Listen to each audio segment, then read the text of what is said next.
के परिवार वालों ने बताया कि उस लड़की को जिंदा जला दिया गया। वो मैंने भी लड़के का नाम, जो उसका पति था, उसका नाम विपिन भाटी था। मानसिकता के लोगों के ऊपर तो ट्रायल भी नहीं होनी चाहिए, इन्हें सीधा फांसी की सजा मिलनी चाहिए। किसी की हत्या कर देना बिल्कुल भी कहीं से कहीं तक कोई हत्या करना तो है ही नहीं, लेकिन हत्या से पहले जलाना, भाई जलाने के बाद वो मरेगी या नहीं मरेगी वो तो बात की बात है, लेकिन जलाना, लड़कियों को पैरों पे खड़ा करना अति आवश्यक है। तो सरकार ने वेस्टर्न कल्चर की तरफ हम बढ़ चुके हैं, उसको देखते हुए लिव इन रिलेशनशिप को यहाँ पे लीगल कर दिया, जिससे कि वो जो नाजायज वर्ड है वो जायज में बदल जाए। वृंदावन जी में जो भीड़ बढ़ी है ना, उसके सबसे बड़े दो कारण पिछले 3 साल और 4 साल में दो ही लोग हैं, अरुणाचार्य जी और प्रेमानंद महाराज जी।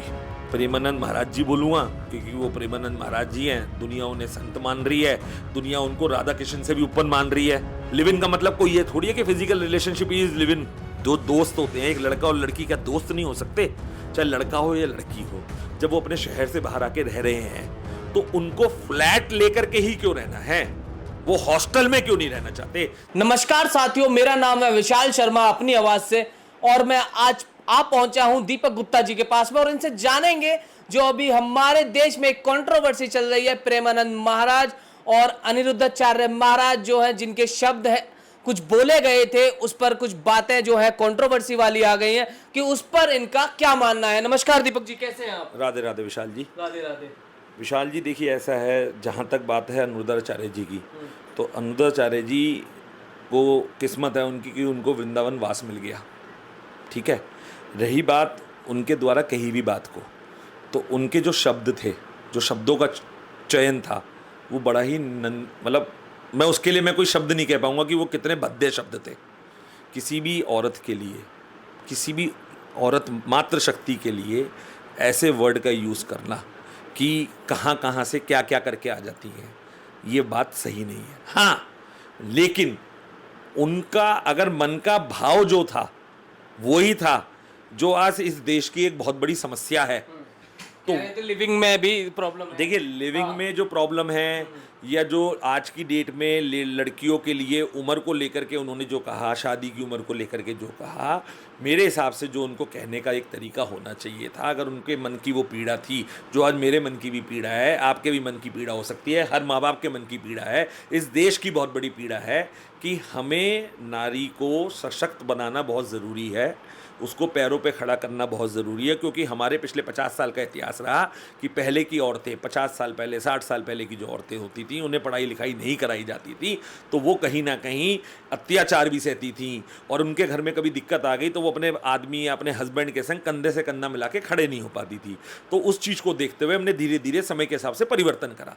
लेकिन आज उस परिवर्तन का जो सबसे बड़ा एक एंगल बदल गया, वो ये बदल गया कि अगर आपके सर्कल में, या आप तो पत्रकार हैं, दुनिया के लोगों से मिलते हैं, किसी डॉक्टर से मिले जो गायनोलॉजिस्ट हो, चाहे वो आदमी हो चाहे औरत हो, क्योंकि गायनोलॉजिस्ट तो कोई भी हो सकता है, अगर आप उससे पूछें तो किसी भी लेडीज़ के लिए या किसी भी लड़की के लिए एक best idle time for first conceive होता है 21 साल से 25 साल, पहला कंसीव, और उसके वो बच्चा हेल्दी होता है। बाकी तो ठाकुर जी की कृपा है, वो कैसा बच्चा होगा क्या होगा वो तो ठाकुर जी जानते हैं, लेकिन मेडिकल साइंस के हिसाब से।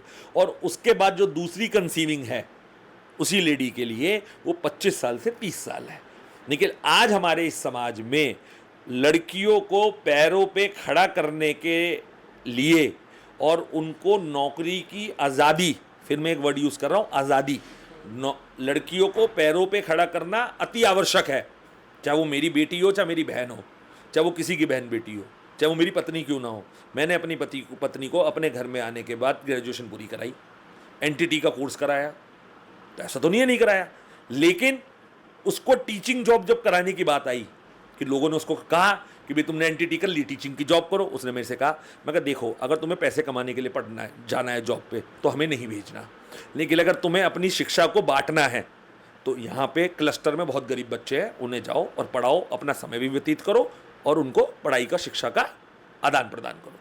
तो मैं जो कहना चाह रहा हूँ, आप बात को समझो, अगर अनिरुद्धाचार्य जी की वही सोच थी तो उनको इस सोच को इस तरीके से रखना था, क्योंकि वो कहीं ना कहीं अपने को जब आचार्य लिखते हैं, वो अपने आप को इस देश के अंदर सनातन को लेके लोगों के बीच में अपनी पब्लिक से अपना एक मैसेज देते हैं कि मैं एक आचार्य हूँ, एक संत महात्मा, कथावाचक हूँ, हैं, मैं वृद्ध माताओं की सेवा कर रहा हूँ, मैं भूखों को फ्री में खाना खिला रहा हूँ, तो वो एक अपने आप की एक प्रेजेंटेशन, एक ऑरा बना रहे हैं ना। तो वृंदावन की सबसे बड़ी रसोई बताई जाती है। वो वृंदावन की आप रसोई कह लो, या वो वृंदावन में जो एक भीड़ बढ़ी है उसका एक कारण कह लो। वृंदावन जी में जो भीड़ बढ़ी है ना, उसके सबसे बड़े दो कारण पिछले 3 साल और 4 साल में दो ही लोग हैं, अरविंदाचार्य जी और प्रेमानंद महाराज जी। ये दो सबसे बड़े कारण हैं जिससे वृंदावन जी की भीड़ बढ़ी है। और अगर ये बात मैं गलत कह रहा हूं तो वृंदावन जी का वो आदमी बता दे जो वृंदावन जी में पिछले 40 साल से रह रहा है। बाकी इस बारे पे आते हम कि क्या कारण है वो जानने की कोशिश करते हैं, लेकिन मुझे लगता है कि हम फिर मुद्दे से भटक जाएंगे, हमें मुद्दे पे रहना चाहिए। और बाबा प्रेमानंद महाराज जी जो हैं उनके भी कुछ शब्द थे, तो उसके बारे में आपका क्या कहना है साहब? और इस विषय पे मैं अगर आपको बता दूं कि हमारे यहाँ 2 पक्ष हो चुके हैं, एक इस बात के साथ में है और एक पक्ष ये है जो इस बात का विरोध कर रहा है। जो विरोधी है उनके लिए आप क्या कहना चाहेंगे उसमें? देखिए, विरोधी जो हैं, अगर वो भाषा शैली के विरोधी हैं तो मैं उनके समर्थन में हूँ। अगर भाषा शैली की बात करें, चाहे वो अनुरुद्धाचार्य जी की हो, मैं अनुरुद्धाचार्य जी बोलूँगा क्योंकि वो एक कथावाचक हैं, जबकि उम्र में मेरे से छोटे हैं, ठीक है। प्रेमानंद महाराज जी बोलूँगा क्योंकि वो प्रेमानंद महाराज जी हैं, दुनिया उन्हें संत मान रही है, दुनिया उनको राधा कृष्ण से भी ऊपर मान रही है, दुनिया उन्हें राधा कृष्ण से भी ऊपर मान रही है, और वो क्यों मान रही है वो दुनिया जानती है, ठीक है ना। लेकिन अगर शब्दों की वजह से लोग उनका विरोध कर रहे हैं तो मैं लोगों के साथ हूं, लेकिन अगर उसके पीछे की सोच वही है जो मैंने आपको बताई है, तो कहीं ना कहीं जो विरोध कर रहे हैं, अगर वो विचारधारा का विरोध, अगर विचारधारा का विरोध कर रहे हैं तो उस विचारधारा में हमें यह समझना चाहिए कि आदमी की, आपको क्या लगता है लिविंग में रहना ठीक है या गलत है? देखिए, लिव इन रिलेशनशिप जो है वो वेस्टर्न कल्चर है। उस वेस्टर्न कल्चर को इंडिया में ला करके सरकार ने गलत नहीं करा, लेकिन उसका जो कुछ लोगों ने मिसयूज करा है उससे उस लिव इन रिलेशनशिप के ऊपर इफेक्ट आया है। अच्छा, लिविंग ठीक है लेकिन उसका मिसयूज हो रहा है। देखिए, ऐसा होता है, आज एक लड़का और लड़की या एक आदमी और औरत हमारे इस समाज में, इस देश में बिना शादी के अगर रहते हैं तो ये समाज उसे नाजायज़ मानता है। ये मैं नहीं कह रहा, ये समाज मानता है, ये देश मानता है। तो सरकार ने वेस्टर्न कल्चर की तरफ हम बढ़ चुके हैं, उसको देखते हुए लिव इन रिलेशनशिप को यहाँ पे लीगल कर दिया, जिससे कि वो जो नाजायज़ वर्ड है वो जायज़ में बदल जाए। तो वो करना सरकार की मजबूरी कह लो या समय की ज़रूरत कह लो, लेकिन उस चीज़ का कुछ लोगों ने जो मिसयूज़ करा, चाहे वो लड़कियाँ थी चाहे वो लड़के थे। मैं पहले लड़कियाँ इसलिए नहीं बोल रहा हूँ कि लड़कियों के खिलाफ हूँ, पहले हमेशा औरत को ही नाम लिया जाता है सम्मान के लिए। लेडीज़ फर्स्ट बोलते हैं ना, सीट देनी हो तो पहले लेडीज़ को देते हैं ना। तो उस संदर्भ में मैं पहले कह रहा हूँ कि चाहे वो लड़कियाँ थी, चाहे वो लड़के थे, चाहे वो औरत थी, चाहे वो आदमी थे, समझ रहे हैं। लिव इन में रहने का जो वेस्टर्न का मतलब है वो ये है, वहाँ पे शादी को लेकर के कोई बंधन नहीं रहना चाहता, तो वहाँ पे स्व इच्छा से एक आदमी और औरत साथ रहते हैं, अपना कमाते हैं, अपना खाते हैं, किसी की एक दूसरे पे कोई लायबिलिटी नहीं है, कोई रिस्पॉन्सिबिलिटी नहीं है। जब तक मन करा साथ रहा, वो फिजिकल रिलेशनशिप में रहे या विदाउट फिजिकल रिलेशनशिप रहे, लेकिन लिव इन में रहते हैं। हमारे यहाँ पे लिव इन को लेकर के जो इतना बड़ा एक खेल खिल गया, जो खेल खिला, उस खेल को पहले समझना जरूरी है कि लिव इन का मतलब क्या है। लिव इन के मतलब को और लिव इन के मतलब का मिसयूज करने में बहुत फ़र्क है। अगर कोई दो लोग अपनी स्व इच्छा से साथ रहना चाहते हैं और उसके अंदर वो कमिटेड हैं एक दूसरे के साथ और एक लीगल फॉर्म में रह रहे हैं, तो लिव इन में क्या दिक्कत है? कोई दिक्कत नहीं है। लेकिन अगर लड़का किसी लड़की के साथ लिव इन के बहाने रह करके और उसका मिसयूज करना चाहता है, उसको मोलेस्ट करना चाहता है, उसको उत्पीड़न करना चाहता है, उसको कहीं ना कहीं उसको बेदाग करना चाहता है, तो वो लिव इन में रहना उस लड़के के लिए धब्बा है। कोई लड़की किसी लड़के के संग एक सोच की वजह से लिव इन में रह रही है कि भाई मैं इसके संग शादी करूं या नहीं करूं, पहले मैं लिव इन में रह के साल 2 साल 6 महीने इसके संग रह के देखूं। लिव इन का मतलब कोई ये थोड़ी है कि physical relationship is live in. दो दोस्त होते हैं, एक लड़का और लड़की क्या दोस्त नहीं हो सकते? तो दोस्त दिन में मिले, रात को घर चले गए, लिव इन में वो रात को भी संग रह लिए, यही तो फर्क है, और तो कोई फर्क नहीं है। किसी का एक बयान भी आया था कि जी टेस्ट ड्राइव लेने में क्या प्रॉब्लम है, उनके बारे में क्या कहोगे आप? एक महिला थी, बोल रही थी टेस्ट ड्राइव लेने में क्या दिक्कत है? देखिए, महिलाओं की तो जहाँ तक एक बात करूँ मैं, हमारे देश के अंदर कहीं ना कहीं ये हमारे घर के परिवारों की, बड़े बुजुर्गों की, मैं भी बड़ा बुजुर्ग हूँ, मेरे घर में भी आज महिलाएं हैं, ऐसा तो नहीं है, मेरी बहन भी है, मेरी बेटी भी है, मेरी भांजी भी है, मेरी भतीजी भी है, है ना। तो ये हमारे घर के संस्कारों पर डिपेंड करता है कि हमने अपने बच्चों को क्या अपब्रिंगिंग दी है, हमने अपने बच्चों को आज़ादी कितनी दी है। आज़ादी देना बुरी बात नहीं है, लेकिन आज़ादी को इस लेवल पे देना कि हम यही नहीं देख रहे कि हमारा बच्चा किसी दूसरे शहर में जा कर के, मेरे को अच्छा एक बात बताओ आप, फिर एक बात तो अभी कंट्रोवर्सी हो जाएगी इस बात पे, जबकि वो कंट्रोवर्शियल नहीं है, चाहे लड़का हो या लड़की हो, जब वो अपने शहर से बाहर आके रह रहे हैं तो उनको फ्लैट लेकर के ही क्यों रहना है, वो हॉस्टल में क्यों नहीं रहना चाहते, चाहे वो पढ़ रहे हैं चाहे वो नौकरी कर रहे हैं। इसका कोई जवाब है? क्योंकि हॉस्टल में बंदिशें हैं ना, बंदिशें हैं ना, वार्डन रहता है आपके ऊपर। अगर लड़की कह रही है कि टेस्ट ड्राइव लेने में क्या गलती है, तो लड़का भी तो कह रहा है कि चॉकलेट को टेस्ट करने में क्या गलती है। लड़कियों की बात मत करो आप, लड़के भी हैं। तो ये जो सोच है ना, ये उस रिश्ते की पवित्रता को ख़त्म कर रही है। तो लिव इन में रहना कोई गलत बात नहीं है, लेकिन लिव इन में रहने की सोच को समझना पहले ज़रूरी है कि वो लड़का है या लड़की है, उसकी भावना क्या है, उसकी सोच क्या है, किस वजह से रह रहे हैं, वो किस वजह से रह रहे हैं। तो मैं तो यही कहूँगा कि इस देश की जनता को, इस देश के युवा को, इस देश के युवा में चाहे लड़का हो चाहे लड़की हो चाहे कोई भी हो, उनको इस बात को समझना चाहिए कि अगर वो अपने आप को हिंदुस्तानी मानते हैं, आज तो वेस्टर्न कल्चर वाले हमारे सिस्टम को अडॉप्ट करने लगे क्योंकि उनको ये दिखने लगा कि लिव इन में रहना कितना घातक है, आने वाले टाइम में वो रिश्तों में बंधने लगे। हाँ, जो विदेशी हैं वो देखा जाता है आमतौर पे हमारे भारत में, स्पेशली हम मथुरा साइड में देख लें तो कितने विदेशी हैं जो राधे राधे जपते हुए हमें मिल जाते हैं। देखिए, राधे राधे जपना, पूजा पाठ करना एक अपनी जगह की बात है।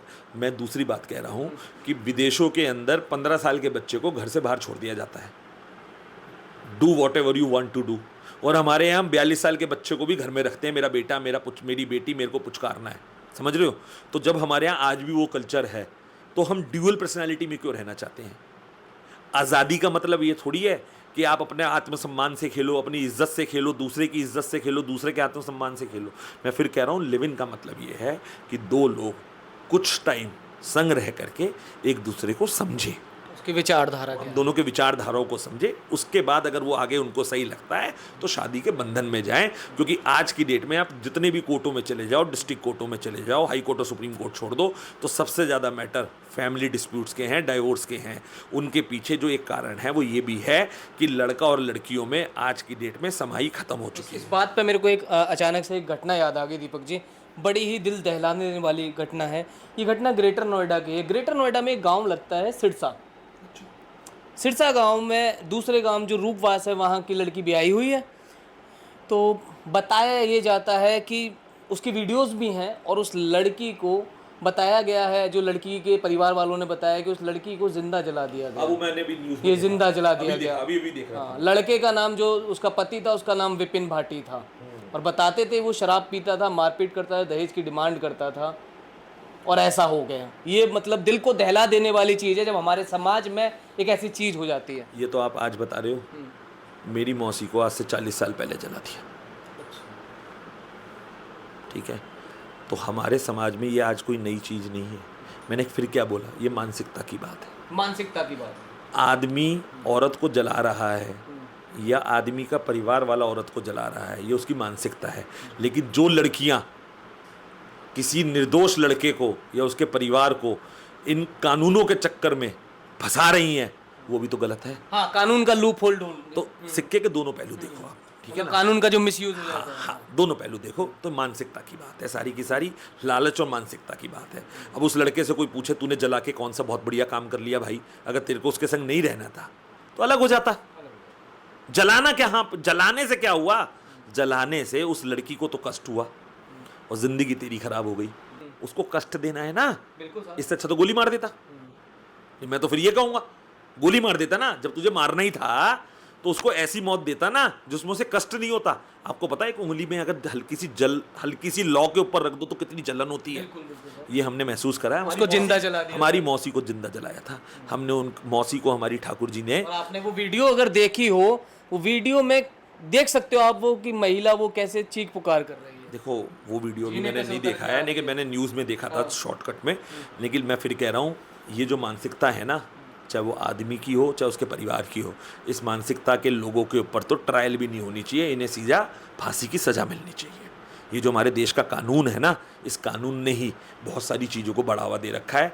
चाहे अगर आप फैमिली डोमेस्टिक में बात करो, चाहे वो लड़की की साइड हो चाहे लड़के की साइड हो, तो मैं तो यही कह सकता हूँ और इसके आगे मेरे पास कोई शब्द नहीं है। लेकिन हाँ, मैं यही कहूँगा, ठाकुर जी उस लड़की की आत्मा को शांति दियो, अपने चरणों में जगह दियो, और उस लड़के को और उस जैसे लड़कों को जिनकी मानसिकता ये है, उनको सद्बुद्धि दे कि भैया अगर तुम्हें किसी के संग नहीं रहना, चाहे शादी के 6 महीने बाद लगा या 3 साल बाद लगा या 10 साल बाद लगे, भाई अलग हो जाओ। जलाना कोई सोल्यूशन नहीं है। किसी की हत्या कर देना बिल्कुल भी कहीं से कहीं तक कोई solution नहीं है। हत्या करना तो है ही नहीं, लेकिन हत्या से पहले जलाना, भाई जलाने के बाद वो मरेगी या नहीं मरेगी वो तो बात की बात है, नहीं कि जलाना मतलब जलन मतलब पीड़ा। उस पीड़ा को समझो ना, भयंकर पीड़ा, उस पीड़ा को समझो। जैसे किसी लड़की पे तेजाब डाल दो, हुए ना पीछे केस, तो उस तेजाब से उस लड़की को कितनी पीड़ा हुई, उस पीड़ा की बात है। तो ये तो मानसिकता की बात है। तो साथियों, ये दीपक जी के विचार थे और मैंने अपने कैमरे के माध्यम से आप तक उनकी बात पहुंचाने की कोशिश करी। और साथियों, मेरा नाम है विशाल शर्मा, आप देख रहे हैं अपनी आवाज़। चैनल को सब्सक्राइब जरूर कर लेना और जुड़े रहिए आप अपनी आवाज़ से, और कमेंट में अपनी राय ज़रूर बताइएगा। नमस्कार।